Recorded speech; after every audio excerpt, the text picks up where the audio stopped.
नमस्कार बच्चों, मैं राजिका अग्रवाल।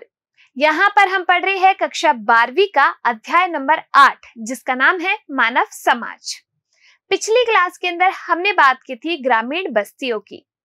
आज की इस क्लास में हम पढ़ने वाले हैं गांव में भूमि और भूमि के उपयोग की उपलब्धता, कि गांव में व्यवसाय जो है वो किस प्रकार से किया जाता है भूमि का उपयोग करके, और साथ के साथ हम बात करेंगे शहरीकरण से क्या लाभ है और क्या क्या कठिनाइयां होती हैं, इन सब के बारे में। देखिए, सबसे पहले बात करते हैं गांव में भूमि और भूमि के उपयोग की उपलब्धता।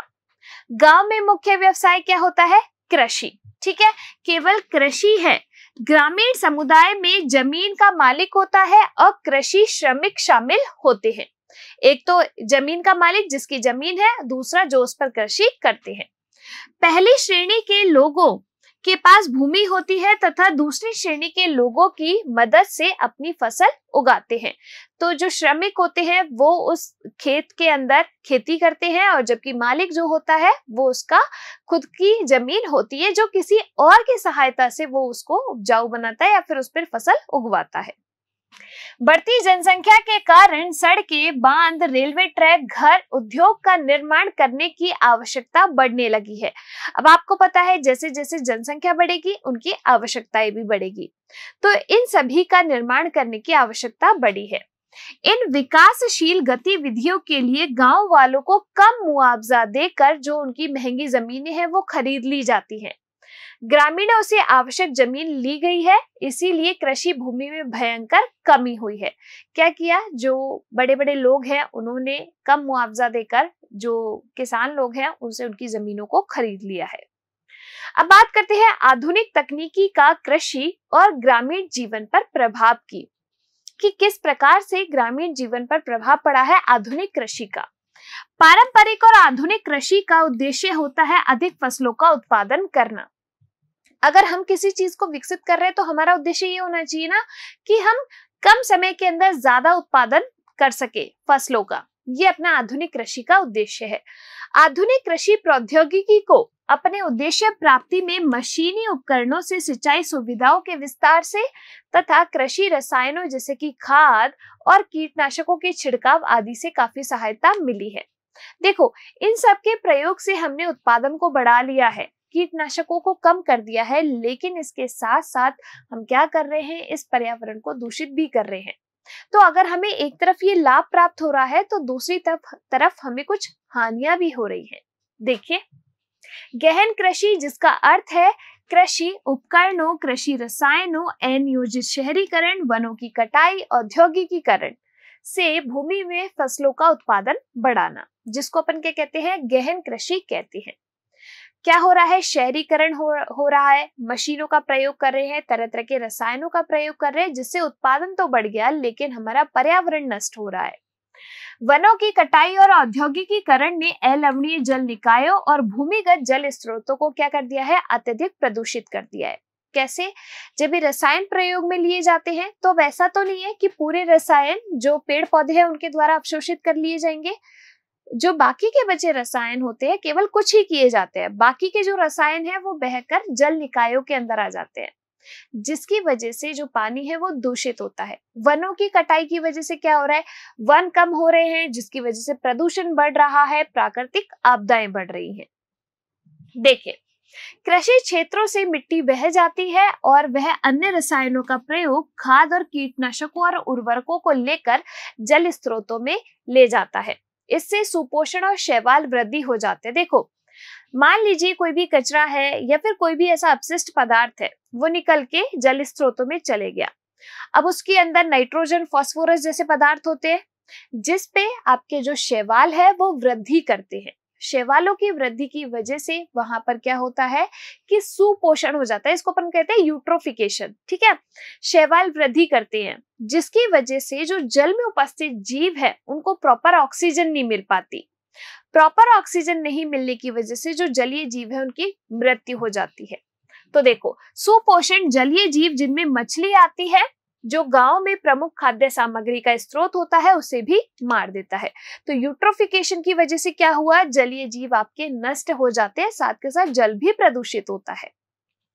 अत्यधिक सिंचाई के कारण पानी रुक जाता है और मिट्टी में लवणन हो जाता है, यानी कि लवण की मात्रा ज्यादा हो जाती है, जिससे भूमि की उर्वर क्षमता पर प्रतिकूल प्रभाव पड़ता है। जब लवण की मात्रा, सॉल्ट की मात्रा मिट्टी के अंदर ज्यादा होगी तो उसकी उत्पादन क्षमता भी, उर्वरक क्षमता भी क्या हो जाएगी, कम हो जाएगी।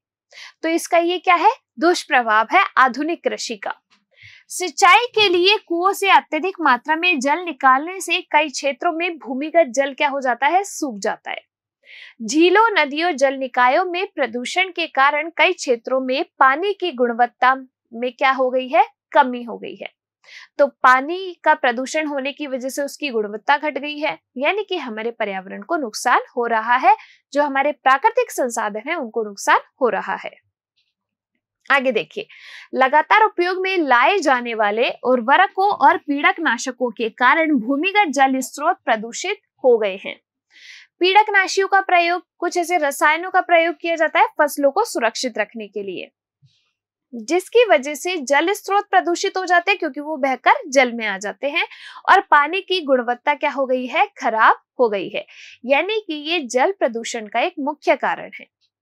आगे देखिए, मृदा अपरदन, जो तेज धार वाले आधुनिक कृषि औजारों की चोट से होती है। मृदा अपरदन का मतलब क्या है, जो मिट्टी की लेयर है वो वहां से हट जाती है, विस्थापित हो जाती है, इसको अपन कहते हैं मृदा अपरदन। अब कुछ ऐसे मशीनों का अगर हम प्रयोग करेंगे तो उसकी वजह से मिट्टी अपनी जगह से हट जाती है।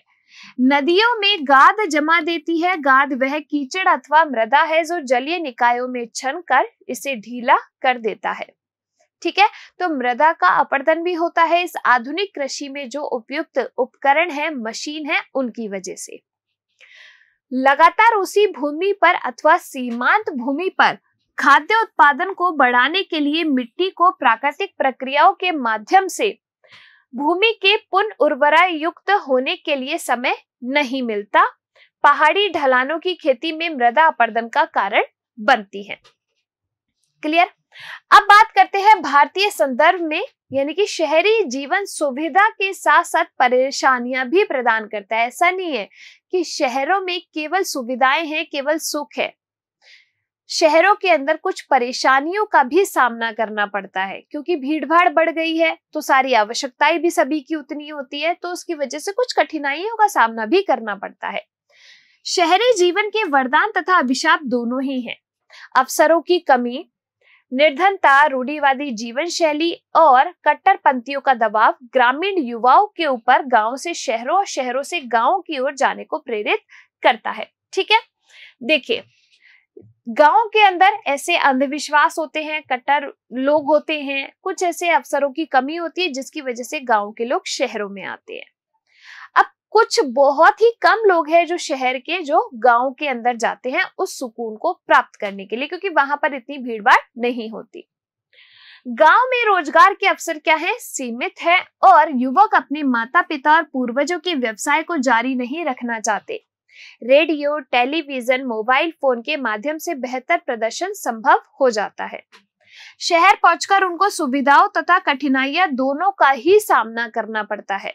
अब अगर अपन बात करें सबसे पहले सुविधाओं की, तो गांव में क्या क्या सुविधाएं होती है। देखो, गांव के अंदर अच्छी जो है मशीनें हमें मिल जाती है हर कार्य को करने के लिए। दूसरा, रोजगार के अच्छे अवसर होते हैं जिससे हम जो है रोजगार प्राप्त कर सकते हैं। अच्छी आय मिल जाती है जिसमें से पैसा बचाकर हम घर बेच सकते हैं। देखिए, बेहतर रोजगार के अवसर होते हैं। लघु व्यवसायों के बारे में शहरों में अवसर मिलना। उच्च वेतन, यानी कि अकुशल श्रमिक भी पैसे बचाकर अपने घर भेज सकते हैं। साथ के साथ विभिन्न प्रकार की वस्तुएं और उपभोज्य वस्तुओं का आसानी से उपलब्ध होना। परिवहन तथा संचार के बेहतर साधन होते हैं। कहां पर? आपके शहरों के अंदर। अस्पतालों में योग्य चिकित्सक होते हैं और चिकित्सा संबंधी सुविधाएं उपलब्ध होती है। साथ के साथ शहरों के अंदर जो आपके शिक्षा संबंधी चीजें हैं वो भी अपने को आराम से मिल जाती है, यानी कि स्कूल, कॉलेज ये आराम से उपलब्ध होते हैं। वयस्कों और बच्चों के लिए बेहतर शिक्षा की सुविधाएं उपलब्ध हैं। अब आगे देखिए, बिजली तथा पानी के नलों का आसानी से उपलब्ध हो जाना, जबकि गांव में बिजली की कटौती बहुत ज्यादा होती है, पानी के लिए कुओं पर जाना पड़ता है और पानी खींचकर लेकर आना पड़ता है। गांव में स्त्रियां पानी लाने के लिए काफी दूरी तय करनी पड़ती है। इस प्रकार समय बच जाता है, जिससे कि बच्चों की देखभाल का अधिक अवसर मिल जाता है। वयस्क छोटे मोटे काम करके पैसा कमा लेते हैं शहरों के अंदर। अब बात करते हैं कठिनाइयों की। कठिनाइयां क्या क्या आती है, तो हरियाली और खुले स्थानों की कमी होती है, क्योंकि बड़ी बड़ी बिल्डिंगें होती है कहाँ पर, शहरों के अंदर, तो खुले स्थान नहीं होते। जबकि गांव में क्या होता है, बढ़िया आप नीले आसमान, खुले आसमान के नीचे अपनी चारपाई लगाए और आराम से मस्त ठंडी हवा में सो जाए। गांव में प्रदूषण कम होता है, क्योंकि वहां पर ऐसे उद्योग, ऐसे परिवहन के साधन कम होते हैं। जबकि शहरों के अंदर प्रदूषण बहुत ज्यादा मिलता है, क्योंकि वहां पर उद्योग भी ज्यादा है, मशीनीकरण भी ज्यादा है।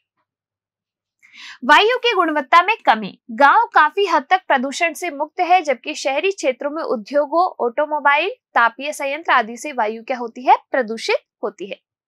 साथ के साथ गांव में रहने के लिए इतनी कठिनाइयां नहीं होती, जबकि शहरों में होती है, जगह ही नहीं मिलती रहने के लिए। पानी की भारी कमी, गलत नेतृत्व के कारण झुग्गी बस्तियों के विकास में भारी कमी। स्वच्छता, स्वास्थ्य, विज्ञान का अभाव होता है और अधिक भीड़भाड़ से कई प्रकार की सामाजिक समस्याएं उत्पन्न हो जाती है।